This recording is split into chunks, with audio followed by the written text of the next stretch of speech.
क्योंकि उधर साइडवेज है तो उधर तो बहुत ईजी है बनाना, कोई भी बना देगा। तो इस इतने की अगर बात करें। नमस्कार दोस्तों। आज मैं आपको सपोर्ट और रेजिस्टेंस कुछ इस तरह से समझाने वाला हूं कि आप एक बार सीखेंगे और लाइफ टाइम याद रखेंगे। आपको मैं सपोर्ट रेजिस्टेंस आज बिल्कुल सिंपल लैंग्वेज में समझाने वाला हूं और एक इंडिकेटर की मदद से आपको उसकी डबल कंफर्मेशन भी मिल जाएगी कि आपने जो सपोर्ट रेजिस्टेंस लगाया है क्या वो सही है या फिर गलत है। तो चलिए दोस्तों, बिना किसी देरी की हम स्क्रीन पर चलते हैं और आपको सपोर्ट और रेजिस्टेंस बताते हैं कि कैसे लगाना है और कैसे बनाना है और कौन सा इंडिकेटर है जिससे आपको कंफर्मेशन मिलेगी। तो दोस्तों हम आ चुके हैं स्क्रीन पर और हमने खोल लिया निफ्टी 50 का चार्ट 5 मिनट के टाइम फ्रेम में। तो सबसे पहले हम आपको सपोर्ट और रेजिस्टेंस ड्रॉ करके दिखाते हैं कि सपोर्ट और रेजिस्टेंस एग्जैक्टली वर्क कैसे करता है। तो हमने यहाँ पे एक लाइन लिया है, इसको हम बोल देंगे रेजिस्टेंस, इसमें हम आर लिख रहे हैं, आर से रेजिस्टेंस हो जाएगा। और एक यहाँ पे लाइन लेते हैं एस, ये हमारा हो जाएगा सपोर्ट। ठीक है, ये सपोर्ट हो गया। तो अगर यहाँ से देखिए, मान लीजिए मार्केट यहाँ पे है, ठीक है। अब यहाँ से बायर कह रहे हैं हम मार्केट को मतलब ऊपर ले जाएंगे, ठीक है। और जो सेलर्स हैं, जो सेलर्स कह रहे हैं हम मार्केट को नीचे ले जाएंगे। तो मान लीजिए अगर सेलर्स ज़्यादा हैं, सेलर्स हावी हो गए, तो मान लीजिए अगर वो मार्केट को नीचे लाए यहाँ तक, तो ये एक बायर्स का बहुत स्ट्रॉन्ग जोन है। मान लीजिए जो सपोर्ट होता है, सपोर्ट इक्वल्स टू डिमांड, मतलब आप बोल सकते हैं कि यहाँ पे बायर्स एक्टिव हो जाते हैं और यहाँ पे डिमांड बढ़ जाती है और रेजिस्टेंस के पास सप्लाई बढ़ जाती है। अब आपको हम पहले तो ये बता दें कि डिमांड और सप्लाई होता क्या है। तो डिमांड और सप्लाई के लिए सबसे अच्छा एग्जांपल मैं आपको बताता हूँ कि अगर मान लीजिए सोना आपका 50,000 रुपये में चल रहा है, ठीक है, और 50,000 रुपये में चल रहा है, ऐसे ही वो यहाँ पे ये 50,000 रुपये में चल रहा है, ठीक है। और अगर वो अचानक से फॉल आया और वो यहाँ पे आया 25,000 में हो गया, ठीक। अब 25,000 में क्या है भाई, हम भी सोचेंगे कि ले लो, अब आप सोचोगे कि ले लो, बहुत सारे लोग, हम और आप ही नहीं, बहुत सारे लोग सोचेंगे भाई 25,000 में सोना है तो खरीद लो, क्योंकि 50,000 की चीज़ आपको 25 में मिल रही है और आपको पता है कि एसेट है, सोना हमारा एसेट है तो ये बढ़ेगा। तो अब सोना यहाँ पे डिमांड बहुत ज़्यादा बढ़ गई, तो सेलर्स कह रहा है कि भाई जो बेचने वाला है उसके पास वो चीज़ कम होने लगी। भाई किसी भी चीज़ की डिमांड बढ़ जाएगी, ये हमारे यहाँ पे डिमांड है, इस पॉइंट पे 25,000 में डिमांड है। तो 25,000 से जब डिमांड बढ़ी उसकी, तो जो सेलर्स के पास एक स्टॉक है ना, हर चीज़ का एक लिमिटेड स्टॉक होता है भाई, कि मतलब कोई चीज़ अनलिमिटेड तो है नहीं, हर चीज़ का एक लिमिटेड स्टॉक है। तो मान लीजिए अगर सोना एक लिमिटेड स्टॉक में मान लीजिए 100 किलो है, तो 100 किलो सोने में अब बायर्स ने पहले तो 50 किलो वो 25,000 में बेचे, अब वो कह रहा है हम भाई अब हम 25 में नहीं बेचेंगे, अब हम यहाँ पे इस पॉइंट पे 30 पे बेचेंगे। तो बायर्स बोले ठीक है हम 30 पे भी लेने को तैयार हैं। फिर वो बोलने लगे कि अब हम यार तो 30 पे भी नहीं देंगे, अब हम यहाँ पे देंगे 40 पे। अब वो यहाँ पे 40 पे लेने को तैयार हो गए, ठीक है। फिर बायर्स कह रहे हैं यार 40 पे, वो तो 50 पे था, अब हम 50 पे लेंगे यहाँ पे। 50 पे भी मतलब जो बायर्स हैं उन्होंने खूब दबा के सोना खरीदा।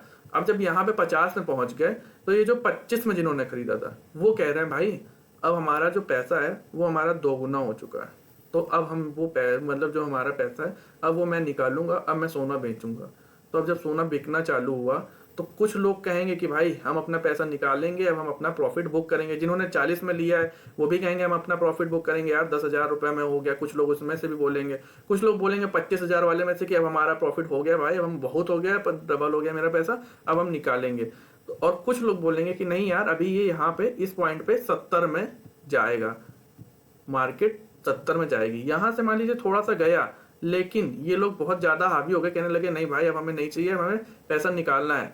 जब ये लोग हावी हो गए और जो बायर्स थे वो कमज़ोर पड़ गए इस पॉइंट पे, तो इस पॉइंट पे सेलर्स हावी हो गए, मतलब रेजिस्टेंस में सप्लाई मिलने लगी, सप्लाई बढ़ने लगी।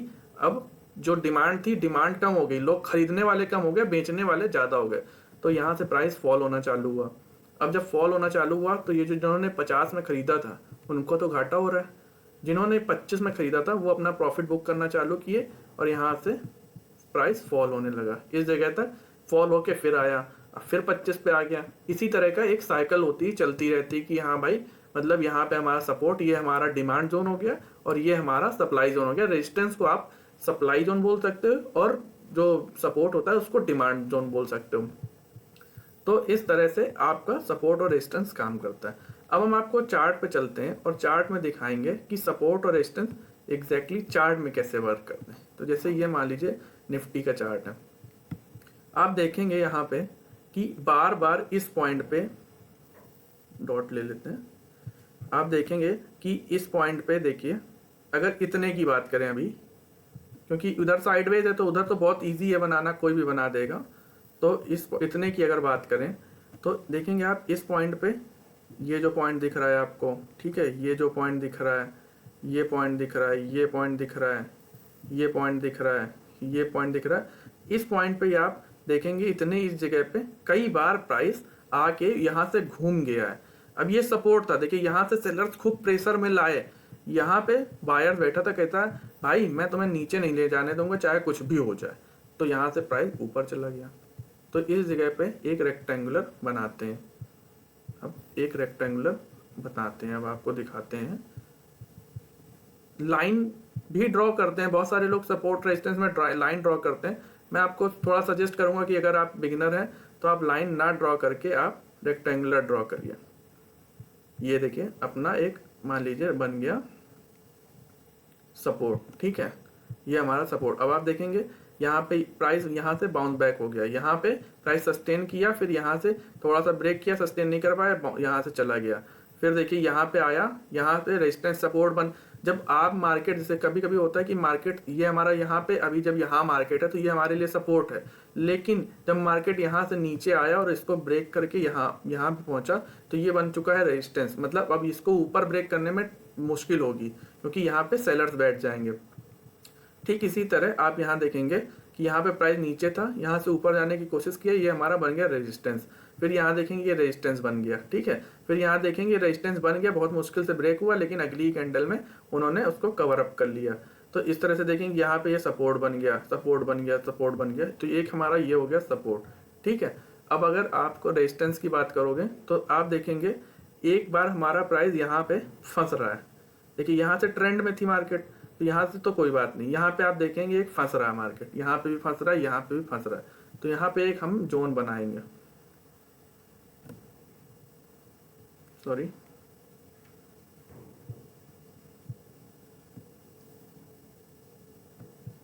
तो ये देखें थोड़ा सा बड़ा हो गया,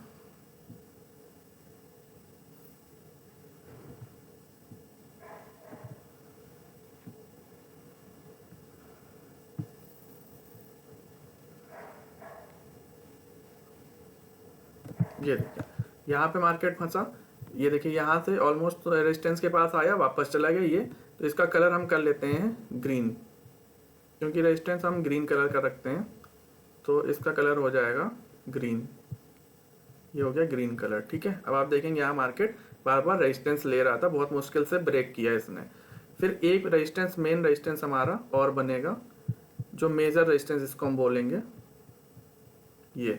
अब हम आपको बताएंगे ये क्यों बना है।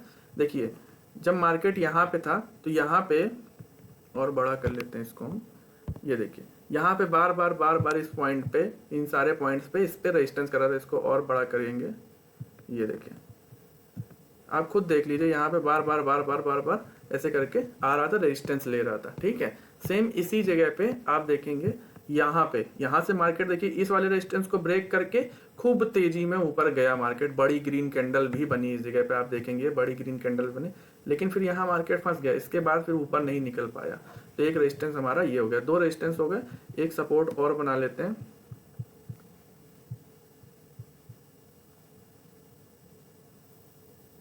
एक सपोर्ट हमारा ये होगा। अब हम आपको इसके पीछे का भी रीजन बताते हैं कि ये सपोर्ट क्यों है। ये सपोर्ट हमारा भाई इसलिए है कि, इसका कलर भी ब्लैक कर लेते हैं, हाँ, ये सपोर्ट हमारा इसलिए है, इसको पीछे ले चलते हैं, यहां से देखेंगे जब आप देखिए, हाँ, तो अब आप जब यहाँ से देखेंगे तो देखिए इस पॉइंट से स्टार्ट करिए, यहाँ पे मार्केट फंस रही है, इस पे यहाँ पे आके सपोर्ट ले रही है, यहाँ पे सपोर्ट ले रही है, यहाँ पे सपोर्ट ले रही है, यहाँ पे सपोर्ट ले रही है, इस जगह पे देखिए आप खुद देख सकते हैं यहाँ पे भी इसने सपोर्ट लिया है, तो एक ये हमारा सपोर्ट हो गया, इजी तरीके से आपने ड्रॉ कर लिया। अब आपको बारी आती इंडिकेटर की, इंडिकेटर में आपको लिखना है पिवट, पिवट पॉइंट्स, सबसे ऊपर ही आ जाएगा पिवट पॉइंट्स स्टैंडर्ड। आपने इस पर क्लिक किया एक बार, ठीक है। अब आपने देखिए एक बार क्लिक किया, अपने सपोर्ट रेजिस्टेंस खुल के आ चुके हैं। सबसे पहले तो हम 1 सितंबर, ये जो अपना 1 सितंबर की मार्केट है इस जगह से स्टार्ट है, यहाँ का देखते हैं। देखिए ये जो अपना पी लिखा हुआ है ये पिवट है, जो अपना रेजिस्टेंस बना हुआ है, यहाँ से कंफर्मेशन मिल गई ना आपको, एक ये सपोर्ट मान रहा है यहाँ से, मतलब यहाँ पे उस दिन मार्केट थी तो यहाँ से सपोर्ट मान रहा है, देख सकते हैं आप यहाँ पे एक लाइन आ गई। इसका मतलब हमारा ये वाला जो पॉइंट है, ये हमने सपोर्ट बना रखा है, ये सही है, ठीक है। और अगर इसके नीचे और बनाए होते तो शायद मतलब अपने यहाँ पे भी मैच कर सकते थे। अभी हम लोगों ने इसके नीचे नहीं बनाया क्योंकि मार्केट ऊपर आ गई है, तो अभी हम लोगों ने इसके ऊपर नहीं बनाया। अब आप देखेंगे रेजिस्टेंस 2, ये जो अपना है रेजिस्टेंस, ये मैच कर रहा है, ठीक है। एक ये कंफर्मेशन मिल गई। रेजिस्टेंस 1 में ये यहाँ पे लाइन आ रही है, ये हमने इसको रेजिस्टेंस 1 को इसको इस वजह से कंसीडर नहीं किया है क्योंकि ये बहुत पास हो रहा था 327 और ये आप देखेंगे 348, 20 पॉइंट के आसपास का रेजिस्टेंस हमने इस वजह से कंसीडर नहीं किया क्योंकि ये सपोर्ट और यहाँ पे एकदम पास में ही रेजिस्टेंस हो जाएगा तो कोई फायदा नहीं रहेगा। तो आप देखेंगे ये जो नेक्स्ट डे का पिवट था और रेजिस्टेंस के बीच का जो हमारा जहाँ पे रेजिस्टेंस ले रही थी, ये हमने यहाँ पे कंसीडर किया है।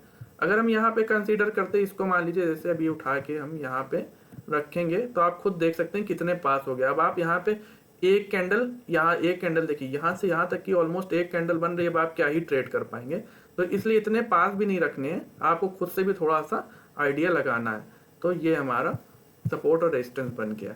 तो आपको बस एक कंफर्मेशन लेनी इस इंडिकेटर से कि हाँ हमारे जो सपोर्ट और रेजिस्टेंस हैं वो इससे मिल रहे हैं। अब आपका देखिए, आप बड़ा हमने किया है तो एक रेजिस्टेंस हमारा जो R2 है वो इससे मिल रहा है। R1 हमारा यहाँ पे आया है क्योंकि R1 बहुत छोटा हो रहा था वहाँ पे, तो हमारे खुद का मतलब हम उसमें ट्रेड ही ना कर पाते, तो इसलिए R1 नहीं लिया है। अब यहाँ पे आप पिवट देखेंगे तो पिवट जो हमारा सपोर्ट बना है ये एग्जैक्ट सही है। एक सपोर्ट हमारा ये इसमें पिवट में यहाँ दिखा रहा है, तो यहाँ अभी मार्केट है नहीं तो कोई फायदा नहीं, क्योंकि मार्केट अभी आप देखेंगे अगर हमने कल के लिए ये ड्रॉ करे हैं तो मार्केट ऑलरेडी 423 के आसपास है और ये जो हमारा नीचे वाला सपोर्ट है वो 286, मतलब लगभग 150 पॉइंट का। तो 150 पॉइंट में अगर मान लीजिए 50-60 पॉइंट गैप डाउन भी ओपन हुआ तो 100 पॉइंट में मार्केट रन कर सकता है। तो इस तरह से आपको सबसे आसानी से सपोर्ट रेजिस्टेंस ड्रॉ करना है। इसमें आपको अगर कोई भी दिक्कत हो तो आप वीडियो में कमेंट करके डाउट क्लियर कर सकते हैं। तो आई होप आपको वीडियो अच्छा लगा होगा। तो दोस्तों, अगर आपको इस वीडियो से जेन्युइन इन्फॉर्मेशन मिली हो तो प्लीज़ वीडियो को लाइक कीजिएगा और चैनल को सब्सक्राइब कीजिएगा, और अगर पॉसिबल हो तो आप अपने दोस्तों के साथ भी शेयर कीजिएगा। धन्यवाद।